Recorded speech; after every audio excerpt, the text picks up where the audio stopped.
mensagem de ontem, hoje vamos continuar. Nós ontem então vimos que o santuário é uma alegoria para quando? Para o tempo presente, o nosso tempo. Ok. Então, a mensagem central, espiritual do santuário não foi para quem viveu há séculos e séculos atrás, é para quem vive hoje. Isto é muito importante. Isto é tão importante porque a Igreja Adventista é a única denominação cristã que acredita na existência de um santuário celestial. E isto é muito importante, nós temos esta noção que esta mensagem do santuário é uma mensagem extremamente relevante para os nossos dias. Não sei se vocês se lembram, mas ontem nós vimos que temos dois problemas. Quais são os nossos dois problemas? Primeiro, o pecado. Segundo, a nossa carne. O nosso coração não é de confiança. Nós temos um problema de caráter. E a pergunta que nós estamos a tentar responder é como Deus pode resolver estes dois problemas. Nós acreditamos que Deus pode resolver o problema do pecado na nossa vida, sim ou não? O apóstolo Paulo dizia que ele é fiel para perdoar os nossos pecados. Acreditamos nisso? E ele também fala que Deus nos pode perdoar os nossos pecados passados. Lembram-se desse versículo que nós lemos ontem? Sabem o que é que isso quer dizer? Que ali no santuário, no pátio, Deus quer resolver o nosso passado. E eu não sei se tu tens alguma coisa no teu passado que tem vergonha perante o Senhor. E eu quero te dizer que eu tenho. Eu tenho coisas no meu passado que eu me envergonho perante o Senhor. Mas a certeza que Deus me dá, Ele é a solução para o meu passado.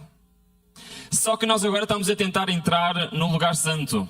E aí Deus não quer resolver o nosso passado. Ele quer resolver o nosso presente. Ele quer resolver quem eu sou. E Ele quer me transformar.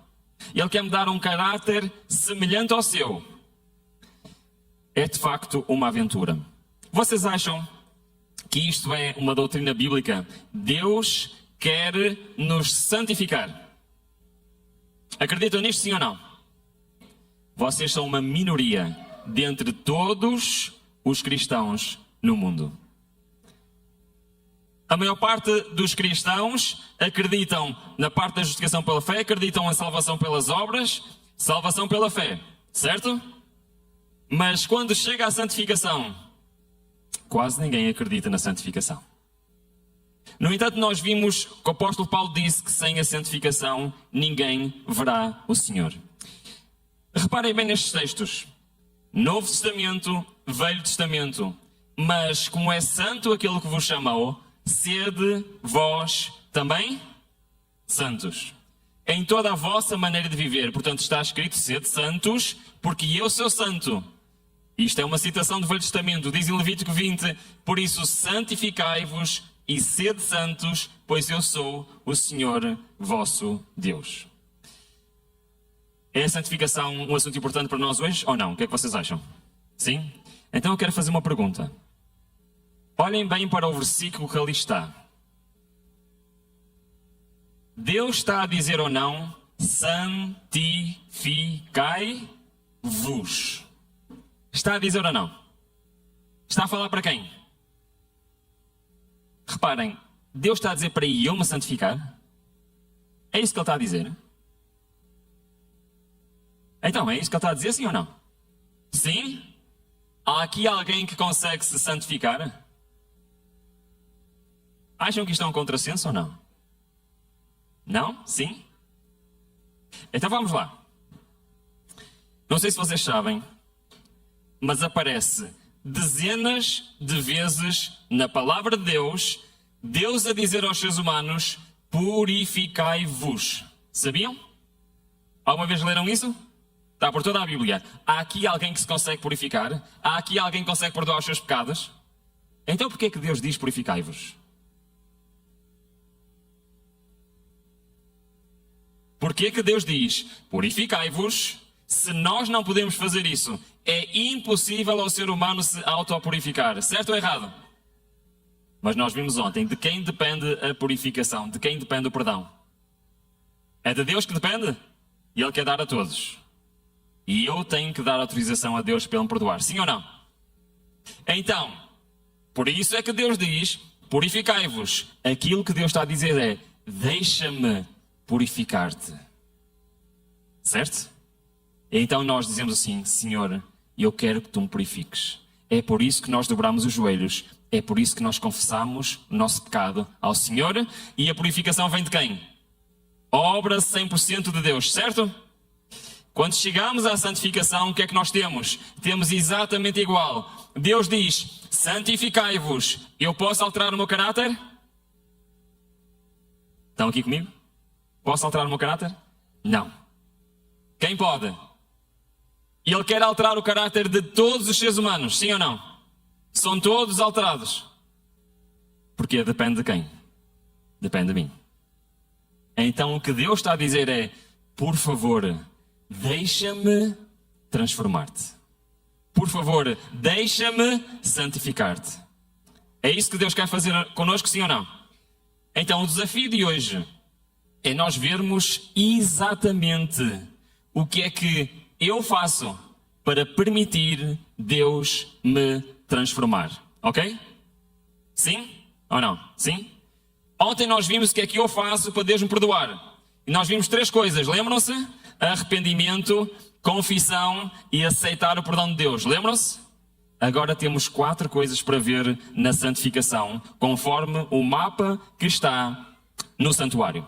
Nós já vimos ontem o primeiro passo. Para eu entrar no lugar santo, o que é que eu tenho que deixar de fazer? Contemplar o mundo lá fora. Faz sentido isto para vocês ou não faz? É exatamente a diferença entre o pátio e o lugar santo. O pátio é um local desabrigado, consigo ver o mundo lá fora, mas quando eu entro no lugar santo, consigo continuar a ver o mundo lá fora, sim ou não? Isto quer dizer que o primeiro passo da santificação é eu deixar de contemplar as obras de Satanás. Mas faltam 3 passos. Quando eu estou... é fácil ver por esta imagem. Quando eu entro então no pátio, o primeiro objeto é o altar de incenso, o segundo é a pia. Quando eu entro no lugar santo, eu tenho o quê? À minha direita tenho a mesa dos pães, à minha esquerda tenho o candelabro e em frente tenho o... Estamos todos de acordo? Cada um destes objetos representa aquilo que eu tenho que fazer para permitir Deus transformar o meu coração. Vamos ler. Vamos começar pela mesa dos pães asmos. Então, em João 6,35 disse Jesus, lembram-se que tudo no santuário representa a Jesus? Sim? Então diz, disse-lhes, eu sou o pão da vida, aquele que vem a mim não terá fome. Por isso, quem representa os pães asmos que está lá na mesa dos pães asmos? Quem? Representa a Cristo. Espiritualmente, o que é que isto representa para cada um de nós? E Jesus lhe respondeu dizendo, está escrito, nem só de pão viverá o homem, mas de toda... Então digam-me lá, amigos, o que é que representa o pão que está na mesa dos pães asmos? Representa a palavra de Deus. Ok? E eu quero fazer uma pergunta. O pão é um símbolo para a alimentação, certo? Quando Jesus falou com Adão e Eva após o pecado, o que é que ele disse? Do suor da terra, o quê? O teu alimento. O pão é um símbolo de alimento, é um símbolo de Cristo, é um símbolo da palavra de Deus. Isto significa que eu, para ter Cristo, o que é que eu tenho que fazer? Tenho que me alimentar. Acima de tudo, tomai tempo para ler a Bíblia, o livro dos livros.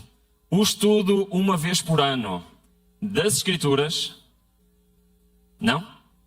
É assim, eu sou disléxico, está bem? Por isso é normal eu às vezes ler uma coisa que não está lá.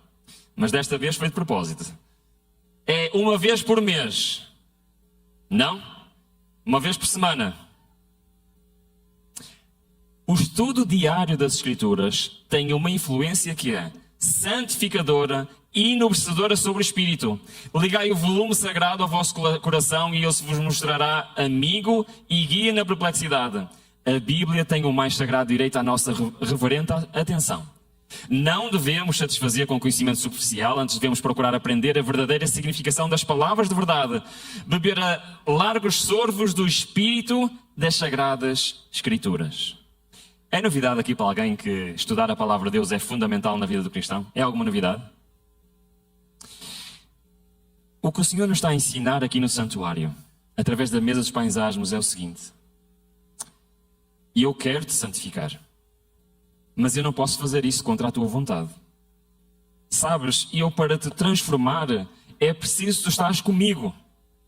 É preciso passarmos tempo juntos. Se tu passas tempo com o mundo, não tens espaço para mim.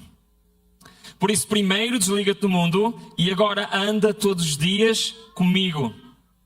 Passa tempo comigo. E o que é que acontece quando passamos tempo com Cristo? Nós tornamo-nos semelhantes a Ele. Amém? Todos os que estudam a palavra são representantes como comer a palavra e se alimentando de Cristo.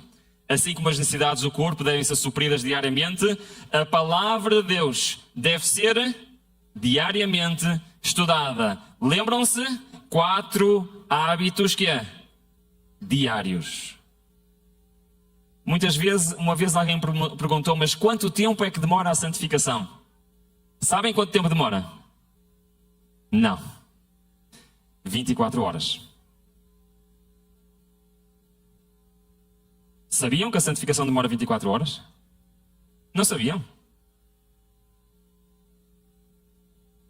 Ela tem que ser feita a vida toda, mas não demora a vida toda. São 24 horas, sabem porquê tem que ser feita? Todos os dias. Todos os dias eu tenho que consagrar ao Senhor. Todos os dias eu tenho que permitir a obra de santificador ao Senhor. Agora, o que vocês estão a dizer é que a transformação é ao longo de uma vida. É verdade. Mas o processo de santificação é um processo diário. Tem que ser feito todos os dias. Já vai ficar um bocadinho mais claro mais à frente. Comida digerida e praticada. Isso mantém a nutrição a fim de que a alma seja conservada com saúde. A negligência da palavra significa inanição da alma. Uma coisa eu vou-vos dizer, e é muito solene isto, atenção. Se eu não tenho o hábito de passar tempo com Cristo diariamente, eu vou morrer espiritualmente. Perceberam o que eu disse? Se eu não me alimentar, o que é que acontece? Fisicamente. A vida ou a morte? Se eu passar tempo com o Senhor, representa o comer físico. Assim como eu preciso de me alimentar para ter vida física, eu preciso de me alimentar para ter a vida espiritual. Faz sentido, sim ou não? Irmãos, na casa de Deus, na igreja de Deus, no povo de Deus, há muitos mortos espirituais. E eu posso ser ancião da minha igreja, posso ser diretor de jovens, posso parecer um cristão exemplar e posso estar espiritualmente morto. Porque eu não passo tempo com o Senhor. Isto é um assunto muito sério. Então, o segundo hábito diário da santificação é qual? O estudo da palavra de Deus. O estar diariamente com o Senhor. Com certeza que isto não é nenhuma novidade. Aliás, a palavra diz isto. A palavra de Deus, o que é que diz? Santificam, na verdade, o que é que diz? Então o que é que santifica? É a palavra. Certo ou errado? Toda a Escritura é divinamente inspirada e proveitosa para ensinar, reguardir, corrigir, para instruir em justiça, para que o homem de Deus seja perfeito e perfeitamente instruído para toda a boa obra. É interessante que o Diogo de manhã referiu Deuteronômio 17. Quando eu falo sobre este assunto, eu falo sempre em Deuteronômio 17. Deuteronômio 17 era as instruções dadas séculos antes para o futuro rei de Israel, como é que ele deveria ser. E agora reparem, diz assim: escreva para si num livro a cópia desta lei, do exemplar que está diante dos levitas sacerdotes. E eu quero fazer uma pergunta. Isto aqui é o original ou é uma cópia? É uma cópia, muito bem. Não foi aqui que os profetas escreveram, pois não? É uma cópia. E eu estou a cumprir com isto, sim ou não? Tenho eu uma cópia ou não tenho? Cada um de vocês tem uma cópia, sim ou não? Ok, o que é que nós fazemos com esta cópia? Diz o seguinte: e terá consigo, e nele lerá todos os dias da sua vida. Agora o Senhor está a dizer para quê? Para que aprenda a temer ao Senhor seu Deus, a guardar todas as palavras desta lei e esses estatutos, a fim de os cumprir, para que o seu coração não se exalte sobre os seus irmãos e não se aparte do mandamento nem para a direita, nem para a esquerda. Amém? Se tivermos tempo amanhã, vou contar uma experiência. Aliás, todo este estudo surgiu por causa do nascimento da minha filha, há 7 anos atrás. Talvez amanhã tenha tempo de partilhar um bocadinho convosco como é que o dia em que a minha filha e a minha mulher quase morreram, Deus me mostrou o que é a justiça de Cristo. Mas depois desse momento, e eu tinha uma luta espiritual muito grande, e eu, quanto mais estudava a palavra de Deus, mais queria saber, e inscrevi-me no curso de teologia, comecei a estudar teologia, comecei a aprender doutrinas. Houve livros da Bíblia que eu estudei semanas e semanas seguidas, que eu queria saber mais e queria saber mais. Mas sabem que tive um desgosto espiritual. Eu inscrevi-me numa disciplina que era as doutrinas adventistas. Basicamente era estudar as 28 doutrinas profundamente. Eu digo-vos, irmãos, algumas delas eu já conhecia, já fazia alguns seminários sobre algumas delas, mas eu dediquei-me tanto ao estudo das doutrinas que eu queria mesmo saber exatamente transmitir aos outros o que cada doutrina significava.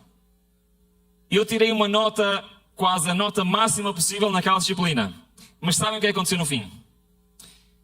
Eu senti uma luta espiritual. Porque eu pensava que quando acabasse de estudar as doutrinas todas, que espiritualmente eu ia estar muito mais à frente do que eu estava antes. E sabem o que é que eu senti? Que estava no mesmo sítio. E aquilo foi muito estranho para mim. Então eu comecei a fazer uma coisa. E eu quero vos dizer que se vocês fizerem isto, tenham muito cuidado. Eu comecei a orar. É muito perigoso orar, não sei se vocês sabem. É que Deus pode mesmo responder às nossas orações. Então eu comecei a orar e eu disse ao Senhor o seguinte: esta foi a minha oração diária durante quase 4 anos. Eu disse: Senhor, eu quero saber o que é que eu tenho que fazer para Tu me transformares. Porque eu não percebo. Eu ouço falar de transformação pela contemplação, eu ouço falar que Tu queres nos santificar, queres nos colocar de lado, queres nos usar, mas Senhor, mas como? O que é que eu tenho que fazer? Porque claramente eu não estou a fazer o que é preciso, porque o meu caráter continua igual. Já alguma vez tiveram um desejo de que o Senhor transformasse o vosso caráter? É o maior sonho da minha vida. É que o Senhor transforme o meu caráter. Então eu comecei a orar, e durante 4 anos eu orei. Um dia, uma quarta-feira à noite, eu estava a dirigir o meu carro vindo da reunião de oração da minha igreja. Vinha na autoestrada e eu tenho um hábito já de há muitos anos, que eu gosto de, eu como não ouço rádio, e eu gosto de ouvir livros enquanto estou a dirigir, ok? E eu vinha a ouvir pela segunda vez um dos meus livros preferidos, O Desejar Todas as Nações. E finalmente, ao fim de 4 anos, irmãos, eu já tinha ouvido, já tinha lido já todas as nações, mas ao fim de 4 anos, nesse mesmo livro, o Senhor respondeu-me: Ruben, é isto que tu tens que fazer. Posso partilhar convosco o que é que eu ouvi naquela noite? Diz o seguinte: como a vida física se mantém pela comida, a espiritual é mantida pela palavra de Deus.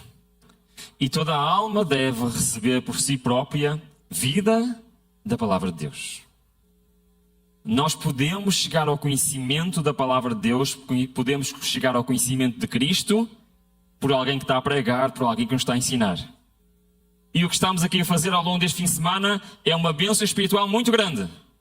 Mas, para a transformação de caráter, aquilo que nós ouvimos não chega. Perceberam o que eu disse? Sim? Como temos de comer por nós mesmos a fim de receber nutrição, assim devemos receber a palavra de nós mesmos.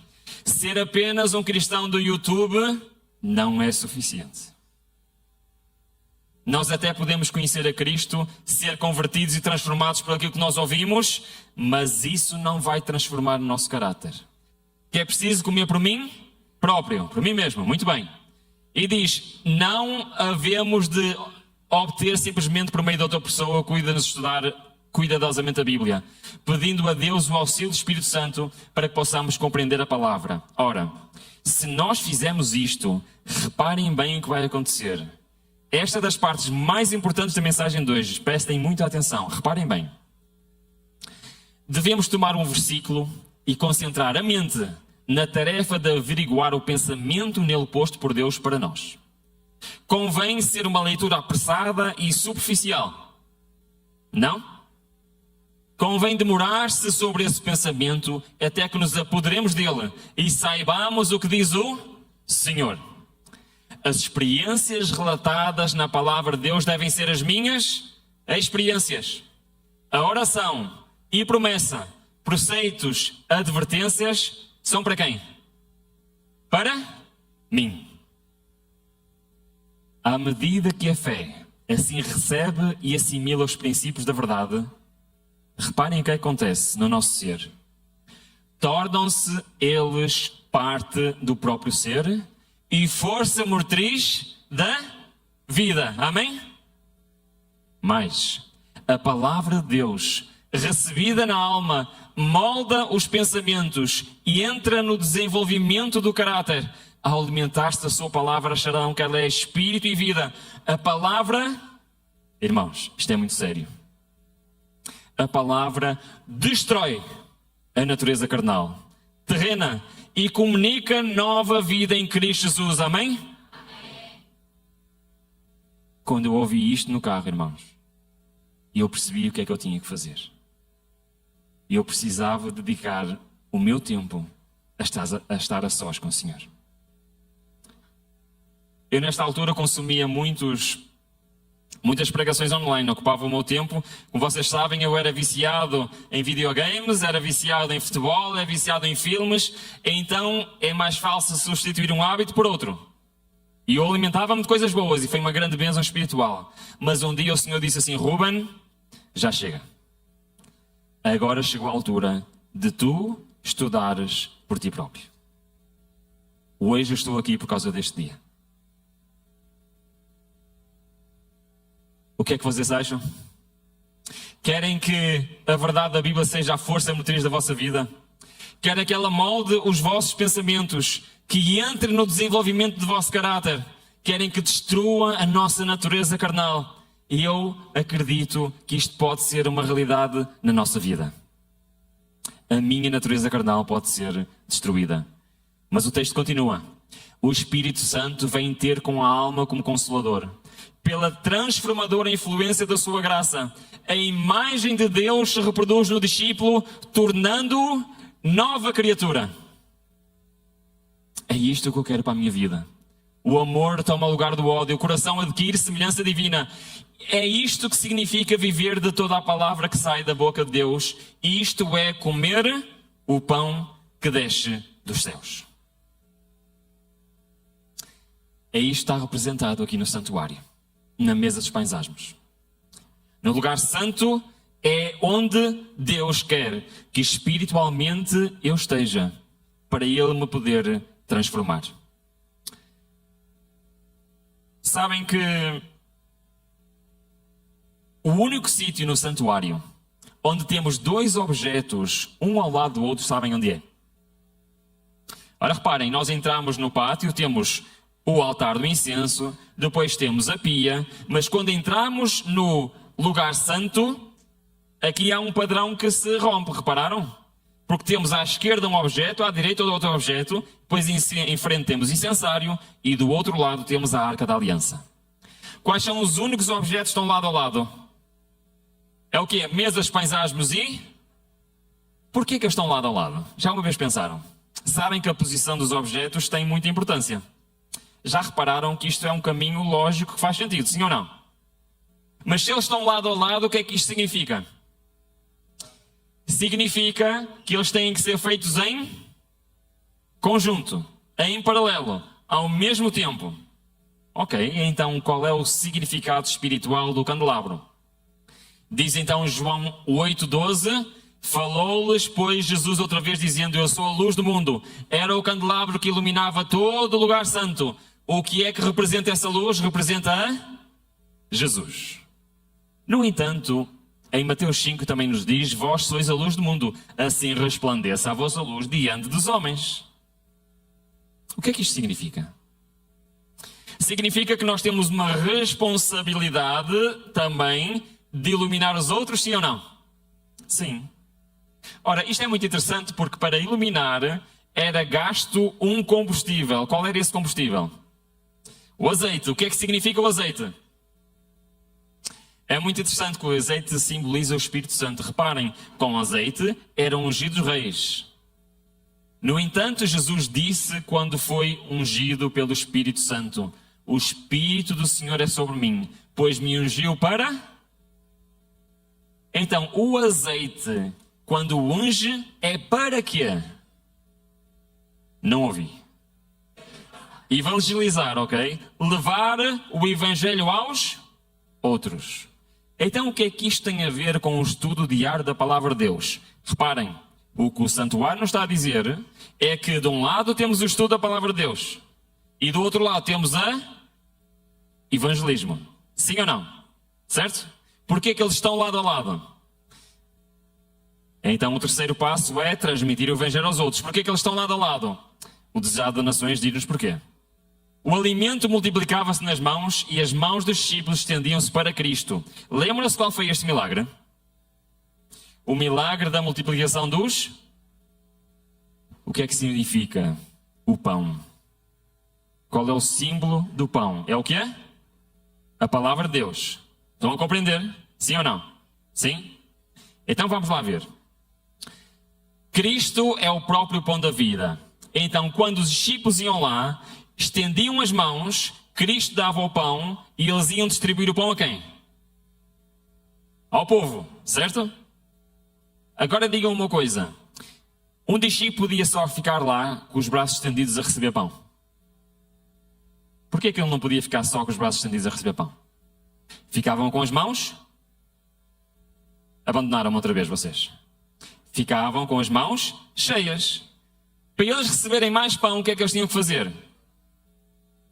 Estão a perceber o que é que isto quer dizer? Sim ou não? Significa, para eu receber novas verdades de Deus, o que é que eu tenho que fazer? Tenho que ir levar as que já aprendi. Faz sentido isto ou não? As mãos nunca ficavam vazias. O diminuto sofrimento foi suficiente para todos. Os discípulos foram um meio de comunicação entre Cristo e o povo. Isto deve ser grande admiração para os discípulos dele hoje em dia. Somos nós discípulos, sim ou não? Sim? Então, Cristo é o grande centro, a fonte de toda a força. Devem os discípulos receber a provisão, os mais inteligentes, os mais bem dotados espiritualmente. Seja quem for que tu sejas. Podes ser a pessoa mais inteligente do mundo. Só podes comunicar o quê? Aquilo que tu recebestes. Então primeiro eu tenho que receber, depois eu tenho que dar. Só podem comunicar à medida que recebem. Não podem de si mesmos suprir alguma coisa às necessidades da alma. Não temos essa capacidade. Só podemos transmitir aquilo que recebemos de Cristo. E só podemos receber à medida que comunicamos aos outros. Irmãos, para o nosso crescimento espiritual, não basta eu passar tempo com Cristo. E eu tenho que deitar cá para fora aquilo que Cristo me está a revelar. Para eu poder receber mais pão da vida, e eu primeiro tenho que partilhar com os outros, por forma de Deus continuar a dar-me nova luz. À medida que continuamos a dar, continuamos a receber, e quanto mais dermos, tanto mais havemos receber, e assim estaremos de contínuo crendo, confiando, recebendo e transmitindo. Amém? Falta-nos um objeto. Qual é o objeto que nos falta? O incensário, muito bem. Então diz o quê? 1 Timóteo diz, um só mediador entre Deus e os homens, Cristo Jesus, o homem. O que é que o incensário representa Cristo? Representa Cristo como o nosso intercessor. Diz em Salmos 141, suba a minha oração como incenso diante de ti. O que é que representa então o incensário na nossa vida espiritual? Representa as nossas? Muito bem. Mas sabem que eu posso orar a Deus quando estou no mundo? Sim ou não? Posso orar a Deus quando estou no pátio? Espiritualmente, não é? Sim ou não? Ok. Posso orar a Deus quando estou no lugar santo? O incensário representa as orações de quem? Quem está no mundo? Quem está no pátio? Ou quem está no lugar santo? É uma pergunta difícil, não é? Vamos ler. Apocalipse 8:13. Aproximou-se um outro anjo e se colocou em junto aos altares. Portanto, o quê? Qual o objeto? Incensário, de ouro. A ele foi entregue grande quantidade de incenso para oferecer com quê? As orações de quem? O incensário representa as orações de quem? De quem está a permitir que o Senhor transforme o seu caráter. Ok? Representa as orações dos santos. Se quiserem desenvolver um caráter que Deus possa aceitar, precisamos formar hábitos corretos em nossa vida religiosa. É disto que nós estamos a falar, certo? Como é que eu digo a Deus, Senhor, por favor, transforma o meu caráter? A oração diária é tão essencial ao crescimento na graça e mesmo à própria vida espiritual como o alimento temporal ao bem-estar físico. Então, na nossa vida espiritual, na nossa vida diária, a oração é o quê? Quais são então os hábitos que nós já vimos até aqui? Vamos lá rever aqui a nossa matéria. Percebemos todos isto, sim ou não? Para eu ser purificado, eu tenho o quê? Que me arrepender, de confessar o meu pecado, e Ele é fiel e justo para? Acham que Deus é fiel e justo também para nos santificar? Qual é a minha parte? A minha parte é eu dizer ao Senhor, Senhor, eu quero ser transformado por Ti. Senhor, eu quero ter uma vida e quero ter um caráter semelhante ao Teu. E se eu realmente quero isto, então eu vou desligar os meus ouvidos e os meus olhos de tudo aquilo que é inspirado por Satanás. E vou substituir isto pela comunhão diária com o Senhor, pela palavra de Deus, pela transmissão aos outros e por uma vida diária de oração. Isto é novidade para alguém? É alguma coisa de extraordinário? É alguma coisa fora do comum? É um tema novo e revolucionário? É, irmãos? Não. Deus não exige de nós ir a pé a lado nenhum. Deus não exige de nós subir qualquer escada. Não há nada que eu possa fazer para receber as bênçãos de Deus, mas há tudo que eu possa fazer para que Deus me possa abençoar. E o que Deus me pede, filho, eu tenho bênçãos incríveis para a tua vida. Só preciso que as venhas buscar. E eu ir buscar é fazer o quê? É passar tempo com Ele. Esta é a mensagem do santuário. Só tenho 15 minutos e tenho duas coisas muito importantes para falar. Eu vou tentar. Em relação à oração. Porquê que a oração tem que ser diária? Porque a oração tem prazo de validade. Sabiam que a oração tem prazo de validade? Sim ou não? Não? Sabiam. Porquê que nenhum de vocês faz a seguinte oração?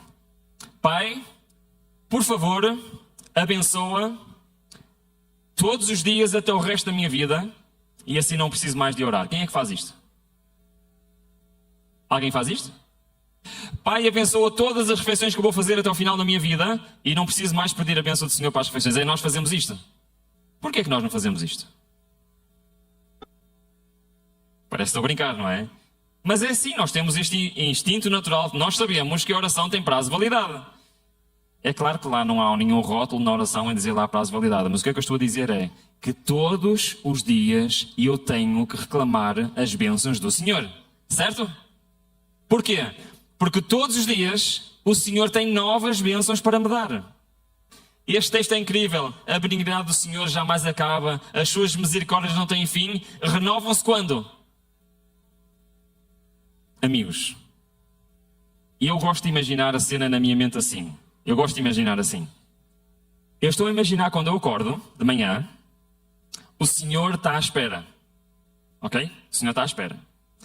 Com uma bênção extraordinária para me dar. Ele está à espera. Ok? O que é que eu tenho que fazer? O que é que eu tenho que fazer? Ir lá buscar, pedir. É só o que eu tenho que fazer. E o que é que Ele faz? E Ele dá. Agora, o que é que acontece se eu não for buscar esta bênção? O Senhor não pode dar. Estão a perceber o que eu estou a dizer? Vamos ver que implicação é que isto tem na nossa vida. Homens e mulheres poderosas pelo Senhor eram homens e mulheres da oração. Pois é a ti que eu oro, pela manhã te apresento a minha oração, diz em Salmos 5. Então diz o seguinte: consagrai-vos a Deus pela manhã. A santificação tem que ser feita todos os dias, a nossa consagração é diária. Fazer disso a primeira tarefa. Seja o quê? Primeira tarefa, qual é? Não é ir trabalhar, não é estudar. Qual é a nossa primeira tarefa do dia? Oração. Não é redes sociais, não é o Instagram. É o quê? A oração. Ok. Isto é uma questão para nós tomarmos em consideração uma vez por ano, uma vez por mês, uma vez por semana. Diária. Cada manhã consagrai-vos ao Deus para quanto tempo? Para aquele dia. Submetei-lhes todos os vossos planos, para que se executem ou deixem de executar, conforme indica a sua providência. Assim, dia a dia, podereis entregar às mãos de Deus a vossa vida, assim ela se moldará mais e mais segundo a vida de Cristo. Amém? Ok. Quando eu aprendi isto, e já vamos ler o que é que diz a seguir. Quando eu aprendi isto, irmãos, eu não tenho coragem de sair de casa sem me consagrar ao Senhor primeiro. Tens tu coragem de sair de casa sem te consagrares ao Senhor de manhã? Estão a perceber o que eu estou a dizer? É que se eu fizer isto, se ao me levantar pela manhã, acaso experimentaram o senso de incapacidade, sua necessidade de força vindas de Deus, e humildemente e sinceramente expõem as suas necessidades ao Pai Celestial, se fizermos isto, prestem muito atenção. Algo acontece. Se assim for, os anjos anotam as vossas orações. E se as mesmas não partirem de lábios fingidos, se nós formos sinceros naquilo que nós dissermos, quando estivermos em riscos de errar inconscientemente, ou de exercer uma influência que leve os outros a errar, o seu anjo da guarda estará ao seu lado, impulsionando-o a seguir a melhor direção, escolhendo as palavras para proferirem e influenciando as tuas ações. Amém? Eu quero isto para a minha vida. E eu não tenho coragem de sair de casa a pensar que eu estou a impedir a ação de Deus na minha vida para aquele dia. E eu não posso ter coragem de sair de casa a saber que se eu não buscar o Senhor de manhã, Ele está impedido de interferir na minha vida. Eu sou o único inimigo de mim próprio. Eu sou o único que pode impedir as bênçãos do Senhor serem derramadas sobre mim. Mas se a cada dia eu me consagrar ao Senhor, eu pedi poder do alto, Ele tem a minha autorização. Para quê? Para interferir na minha mente, nas minhas palavras e nas minhas ações. Amém? Eu quero isto para a minha vida. Isto é a santificação. A santificação vem quando eu dou autorização a Deus para mudar tudo na minha vida. Não tenham coragem de sair de casa. Não tenham coragem de ir para o vosso dia sem primeiro vos consagrarem ao Senhor. Não tenham coragem de ser cristãos de faz de conta. Não tenham coragem de ir para o vosso trabalho, de ir para os vossos afazeres, de ir para a vossa escolha sozinhos. Levem o Senhor convosco. Ele quer ir contigo. Deixa o Senhor ir contigo. Como é de admirar como oramos tão pouco. O que é que pensam os anjos do céu a respeito dos pobres e desamparados seres humanos, sujeitos à tentação, quando o coração de Deus, pleno de amor infinito, se inclina anelante para eles, a querer abençoar, a querer dirigir, a querer guiar, pronto para lhes dar mais do que sabem pedir ou pensar, e contudo, oram tão pouco e têm tão pouca fé. Daniel orava 3 vezes por dia. David orava 3 vezes por dia. Enoque passava o dia em oração. Irmãos, estes homens e estas mulheres eram homens poderosos no Senhor, porquê? Porque todos os dias eles se consagravam ao Senhor. A religião deve tornar-se o grande negócio da vida. Tudo mais deve ser subordinado a ela. Todas as faculdades morais, físicas, espirituais devem acompanhar a batalha cristã. Devemos olhar para Cristo em busca de força e graça, e que ganharemos a vitória tão certamente como Jesus morreu por nós. Amém. Cristo era um homem da oração, e Ele é o nosso exemplo. Era na oração que Ele recebia sabedoria e poder. Era de manhã que Ele sempre se consagrava ao Senhor. Aqueles que dizem estar santificados, ao passo que não tenham nenhum desejo de examinar as Escrituras ou lutar com Deus em oração por uma compreensão mais clara da verdade bíblica, não sabem o que é verdadeira santificação. A santificação vem pelo tempo que nós passamos com o Senhor. Então, para resumirmos, só tenho 5 minutos. Vamos lá ver se eu consigo. A justificação é o quê? Então a justificação vem pela fé. O perdão vem pela fé. E recebemos a justiça imputada. A santificação é o quê? É sermos transformados pelo Senhor. E ela vem por onde? Vem pela fé. É igual. Nós somos justificados pela fé. Nós somos santificados pela fé. Nós vamos ao Senhor confessar porque acreditamos que Ele perdoa os nossos pecados. A confissão não perdoa pecados, irmãos. O que perdoa os pecados é o nosso Senhor. O tempo que eu passo com o Senhor não me transforma. O que transforma é o... E eu estou apenas a dar autorização ao Senhor para Ele me transformar. Faz sentido? Somos justificados pela fé. Somos santificados pela fé. E é isto o que o Santuário nos ensina acerca da santificação. Deixar contemplar o mundo, estudar a palavra do Senhor, transmitir o evangelho aos outros, ter uma vida de oração. E então, o caráter de Cristo substituirá o nosso caráter e seremos aceitos diante de Deus como se nunca houvéssemos pecado. Amém? Eu queria ter tempo para partilhar um bocado o meu testemunho. Tenho 5 minutos e vou tentar. Mas isto é a nossa vida, irmãos. Tanto o tempo e atenção é dedicado ao mundo, ao vestiar, ao comer e beber, que não sobra tempo para a oração, para o estudo das Escrituras. É a minha luta, é a vossa luta? É. Eu imagino os milagres de Deus que eu desperdicei na minha vida por falta de oração, por falta de consagração ao Senhor. Eu acredito no poder transformador de Deus. Eu acredito no poder da oração. Estávamos em 30 de dezembro de 1998. E pela primeira vez, o Ruben apaixonou-se. Apaixonou-se por uma menina. Eu tinha 19 anos. Ela tinha 18 anos. O que é que vocês acham? Acham que é um motivo de oração a escolha de quem nós vamos passar o resto da nossa vida? Eu tinha 14 anos quando a minha avó morreu. Eu fui em parte criado pela minha avó, que os meus pais os dois trabalhavam, passava o dia com a minha avó. Ela morreu.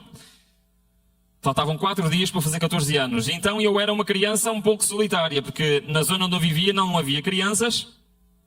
Eu passava a maior parte do meu dia sozinho. E eu tinha no desejo no meu coração de ter alguém em que eu pudesse confiar, desabafar, partilhar. Certo? Nós somos assim, nós gostamos de partilhar. E eu comecei a orar ao Senhor, 14 anos. Rapidamente esta oração se transformou em: Senhor, se é Tu a escolher a pessoa com quem eu vou passar o resto da vida. Eu comecei a orar por isto, tinha 14 anos. E quando tinha 19, fazia 5 anos que eu orava sobre este assunto. Eu não sei se vocês têm experiência de maratonas de oração. E eu tenho muitas experiências de maratonas de oração. Houve um assunto na minha vida, irmãos, não tenho tempo para vos contar, que eu orei e eu e a minha esposa oramos 20 anos por um assunto. E só ao fim de 20 anos o Senhor respondeu. Com um milagre incrível na nossa vida. Mas, reparem, eu orava há 5 anos, Senhor, escolhe tu, certo? E eu apaixonei por uma menina. E havia um problema grande, sabem porquê? Porque essa menina era católica. Além de ser católica, acreditava na teoria da evolução. Estão a ver a mistura, não é? Gostava de astrologia. Lia as mãos às pessoas.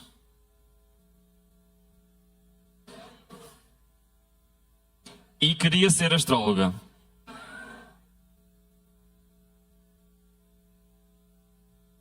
O que é que vocês acham?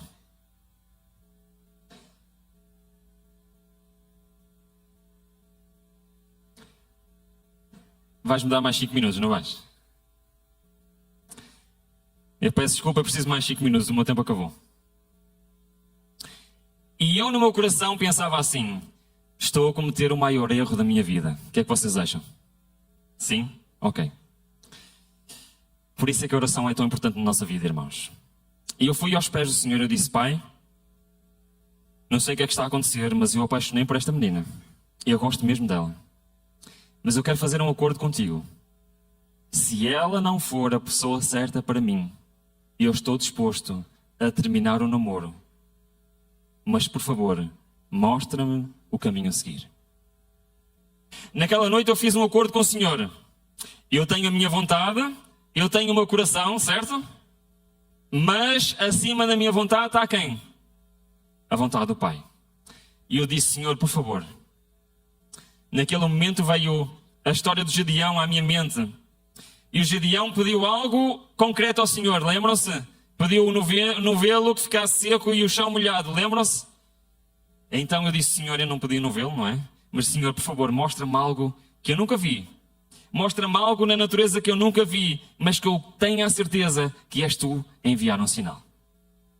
No sábado seguinte, à noite, eu estava com a minha namorada, não é?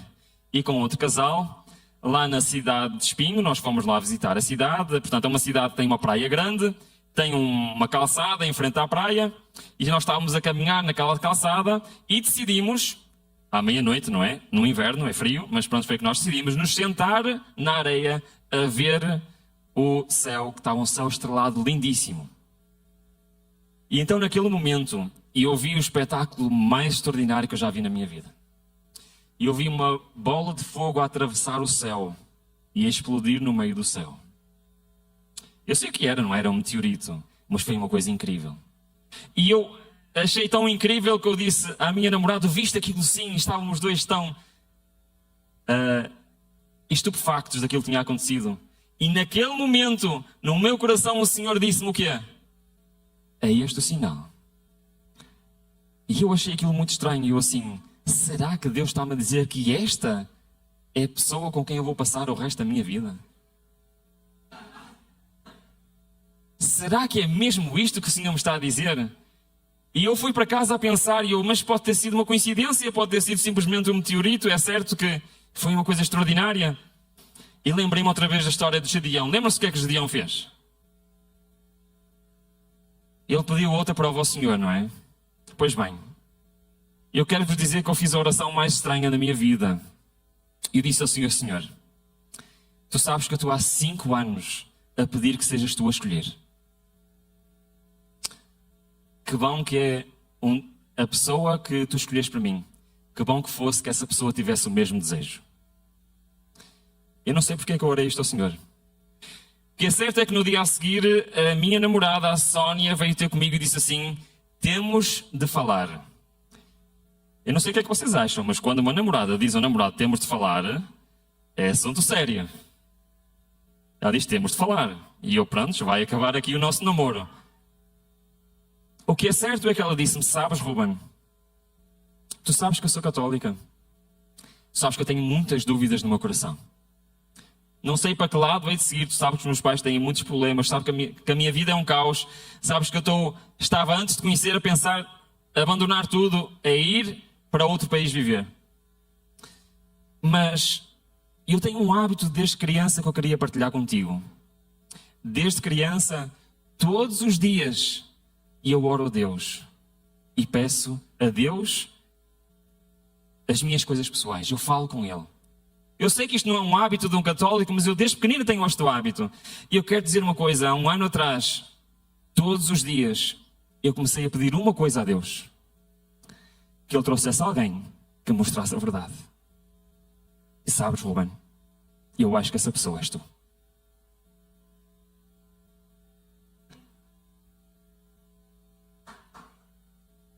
Irmãos, naquele momento, desde aquele momento que eu soube que ela seria a pessoa com quem eu passava o resto da minha vida.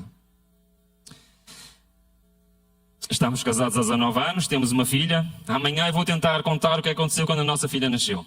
Se eu tiver tempo, não é? Se me derem tempo. Posso mais um minuto, só mais um minuto. Irmãos, Deus dá-nos mais do que nós sabemos pedir. Eu já tinha a certeza absoluta. Um mês depois, em fevereiro de 1998, os meus pais no carnaval vão sempre acampar. Eles gostam muito de acampar. E eu precisei de ir à minha casa buscar algo ao meu quarto que me tinha esquecido. E pela primeira vez a Sónia entrou em casa dos meus pais. Então nós íamos a caminhar pelo corredor até chegar ao meu quarto e passámos pela sala. E quando eu cheguei ao quarto, estava a falar sozinho, porque a Sónia tinha ficado parada em frente à sala. E eu vim para trás, não é? Perguntei o que é que se passa e a Sónia estava parada, estupefacta, a olhar para a sala. E ela disse o seguinte: eu já estive aqui. E eu, ok, é a primeira vez que tu vens aqui. E ela, não estás a perceber. Lembras-te em 1997, quando nós estudávamos juntos na escola em Espinho? Eu lembro-me. Sabes, e eu nunca mais me lembrei disto, mas houve uma noite que eu tive um sonho. E eu sonhei que nós estávamos numa sala e tu me estavas a pedir em casamento. E era este sítio.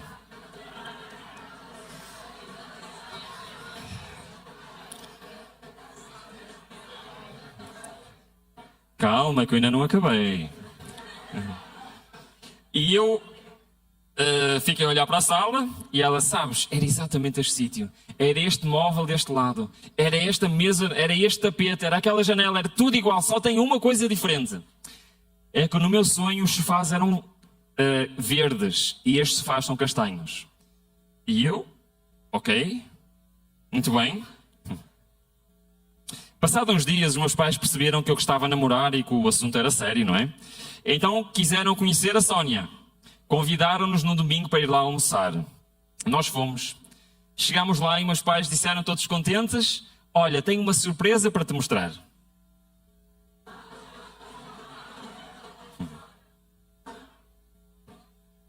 Irmãos, Deus é incrível. Meus pais nunca compravam nada sem pedir opinião. Eles levaram-nos à sala, comprámos uns sofás novos. Qual era a cor dos sofás? Era verde. Nós não dissemos nada, eu e a Sónia não dissemos absolutamente nada. Mas quando viemos embora à noite, ela disse o seguinte: agora sim, o meu sonho está completo. Irmãos, 4 anos antes, Deus já sabia tudo.